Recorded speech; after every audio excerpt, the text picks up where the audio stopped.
Hello everyone. It's James again. And before I start today's video, I just want to quickly say, all work in this video contains 100% original content of and by myself James Smith, otherwise known as Bgood 4000, and was uniquely created with NAWMAL software, by myself James Smith. As I purchased commercial rights from NAWMAL to produce my unique and original video with this software. Commentary is uniquely my own thoughts, feelings, and expressions. Now that I have that out of the way, I do hope your day is going way better than fantastic and your journey to self-betterment is going way better than fantastic as well. Today, I wanted to jump right back into continuing our topic from the last few days. And that's the importance of slowing things down. And not overreacting. And working on those good internal conversations. And yes, speaking to God if you are a believer. So you can develop good life habits and discernment skills. And there is one piece of the puzzle in all of this. I think many people don't think about, let alone ever consider. And that society over the last several decades has been programmed to think and behave in a way that says, those that act or conduct themselves in an honest way are suckers. So what happens over time is if we can't beat them, join them mentality. So you have people learning through how they were taken advantage of, how to effectively hurt and take advantage of others. And yes, this has always existed. But the difference was, it was seen and looked upon as a terrible thing to do to someone else. Now, we live in a world where it's normal and to be expected. Now even when I say this, I still think there are decent people in the world that are worth to get to know. And God made us to be social for a reason. Or at least the vast majority of us anyway. He didn't make a mistake in this. But we must call upon Him more so than ever before. And slow things down. So we can properly navigate through life. Because not everything is as it seems. And here's a big one. Decent people can be tempted to do bad things. And this goes back to what we talked about before. Acknowledgement. This is another thing we must acknowledge. That people aren't perfect. And that betrayal is real. And the more we are betrayed, the more time it eats out of our lives. And the more it sets us back. Like that old saying goes, it's better to take your time and slow things down. And do it right the first time if you can help it. Then rush and mess it all up. And have to start all over again from the beginning. Well, that's life. This world is getting to become more and more dog-eat-dog than ever before. And morals are being tested through a variety of temptations. And knowing this and acknowledging this will help us not walk into situations blind. Here's something I think is common, I believe, with those of us that grew up in a home with a narcissist parent or parents. Many of us thought others had these wonderful homes and that our home was this one-of-a-kind mess. And it was this thinking that led us into one bad friendship and relationship after another. Why?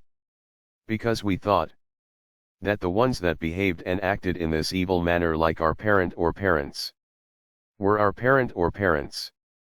And everyone else was by and large honest and good. We didn't acknowledge the truth about others. Because we didn't have the tools to be able to do so. We were young and clueless to the world and how people behaved in it. And that's actually what decent loving parents are supposed to teach you how to defend against. That not everyone will mean you well in this world. And even those that do might slip and fall. So, get out there. Meet people. Enjoy life. But be careful. Don't tell everyone your business. Let the relationship or friendship grow over time organically. But try not to end up in a bad corner. With no way out of the corner, so to speak. Because you were too trusting. We must understand the more evil this world becomes, the more evil the people in this world will be. No matter if they are aware of this evil or not. Or they just see it as normal everyday living. And if all of this is the case, wouldn't it make sense to slow things down? For an example, you go on a date with a wonderful new person. You had the greatest time of your life. I mean, it was a really good time. The vibe was wonderful. And you really hit it off. After you feel that wonderful glow and enjoy that glow for a moment, it's good to decompress or have a good internal conversation with yourself about the situation. Such as, that was a wonderful time. But I have to tell myself, James, this was only my first date with this person. I barely know them. Take it easy there, buddy. Don't put the cart before the horse. Take your time.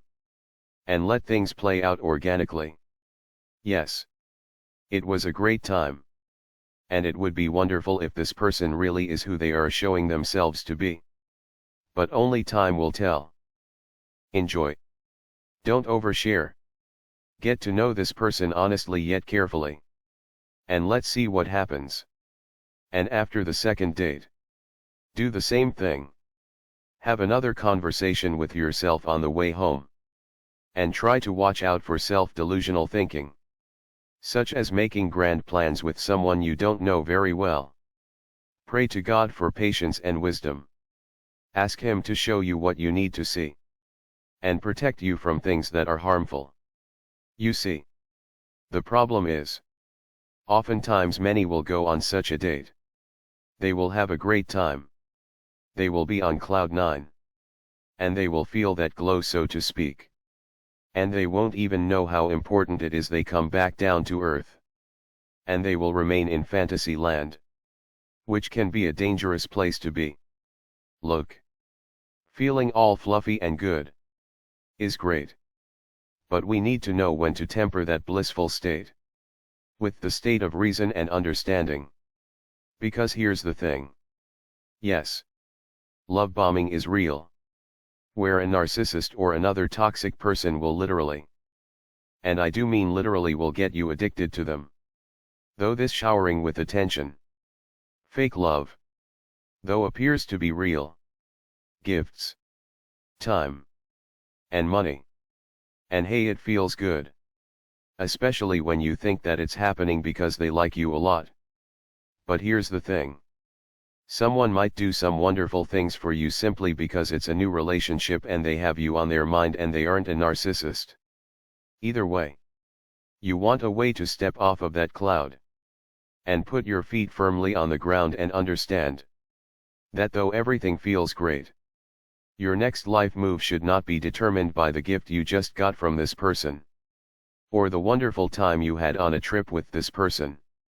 Your next life move should be carefully thought out and should be what is right to do based on a lot of thought and discernment.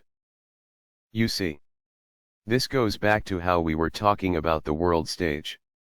You can make very easy comparisons to one-on-one dealings with toxic people and what is happening on the world stage. And we see on this news station or that news station.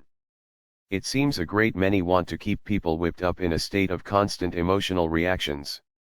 And to not step back and think. Because when you are able to step back and think, usually, the narcissist has nothing. Especially if you are just getting to know them early on. They really have nothing. Because you are able to now become too busy to hang out with them. And one thing and another. And before you know it, they move on to another target. But ask yourself, how many targets would they have if most people were able to do this very thing? And slow their thoughts and emotions down. And think. Think about what's going on. That's right. There wouldn't be many. That's why schools don't teach young people how to manage their money and how to understand human behavior. Because it allows you to step into traps they set for you to fall into. This is why we must seek this information for ourselves. And it all starts with understanding something simple. We live in a world where those that use manipulative tactics over others are rewarded. And those that use honesty and decency are called suckers. And this doesn't mean you should now become a manipulator. But you should become aware on how manipulators think and operate. So you can slow things down and spot a bad situation before it becomes worse. You know, this conversation is going well. What do you all think? I would like to know. Thank you all for your support and kindness. I appreciate you all. I really do mean that. With that said, I do hope your day is blessed. And until next time. Bye for now. And be good to yourself.